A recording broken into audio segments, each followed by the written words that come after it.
And we begin in Pretoria. That special focus, of course, on universities in Gauteng, certainly going to be a big part of our coverage today. Some of the university's challenges include registration, demand for student placements, safety, NSFAS's ability to fund students, and, of course, the greater funding backlog issue. SABC News reporter Molemo on Mothoa is live to us from Pretoria West for a sense of how things are faring there. And perhaps we can start, Molemo, with you placing for us which university you're watching at this hour and what you're hearing about their state of readiness. Good morning, Ayanda. Indeed, we are in Pretoria West.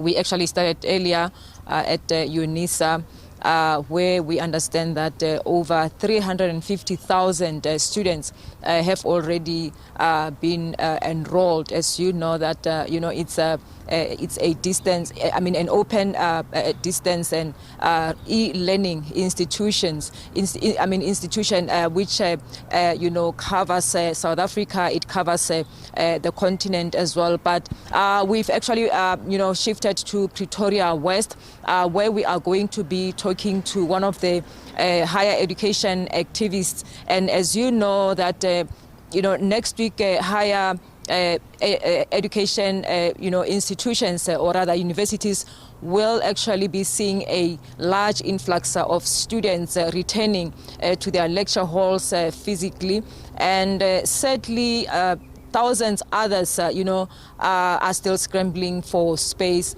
And of course funding also remains a challenge, and especially we've heard at the University of South Africa that those that are returning, cannot register because of outstanding tuition fees. But just to, hear more on what is, going on, what are the options, out there. I'm now going to be joined by higher education activist Keamogetswe Masike.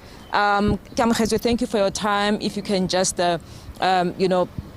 paint a picture for us as to what's happening in the institutions of higher learning, especially now with students, registering. Well, it's very unfortunate that we're currently at the peak of the registration period of the academic year of 2025. But I can tell you now that scores of our black students were coming across from the length and breadth of this country, traveling from villages, communities and rural areas, seeking for greener pastures in these institutions of higher learning, have been denied access to education.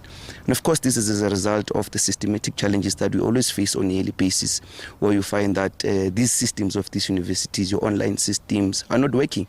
I can tell you, last week, some universities were having challenges. Students could not apply. Matriculants came in numbers, with distinctions, by the way, but they were denied that opportunity to, register and apply. And I can tell you, these are systematic challenges that confront us on a yearly basis. On a yearly basis, students are academically excluded, financially excluded, and, there's just a whole lot of maladministration in these universities, and no one wants to be held accountable. And yeah, those are some of the challenges that we are facing. Also facing issues that pertain to student accommodation. Our kids, whenever they come to these institutions seeking for accommodation, they can't. And you'd understand that, these universities have given business to criminals and thugs who are in the pursuit of making money in business with money of NSFAS. Living conditions are atrocious. Our students are bathing with cold water, dysfunctional toilets and all of that. And look, we've even written to the Portfolio Committee on Higher Education. We've written to the Minister of Higher Education to also give us a comprehensive plan on how she's willing to mitigate around the challenges that confront the education sector.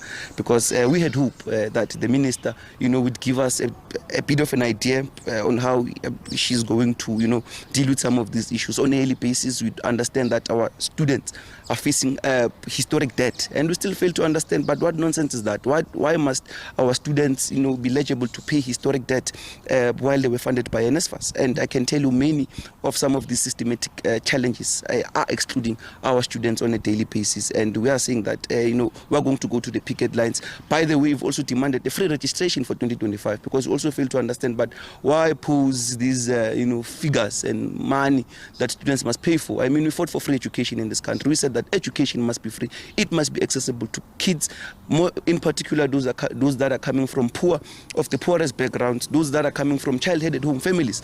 And look, we're still here facing the very same challenges. University officials are just sitting comfortably in their offices, enjoying some aircon and water.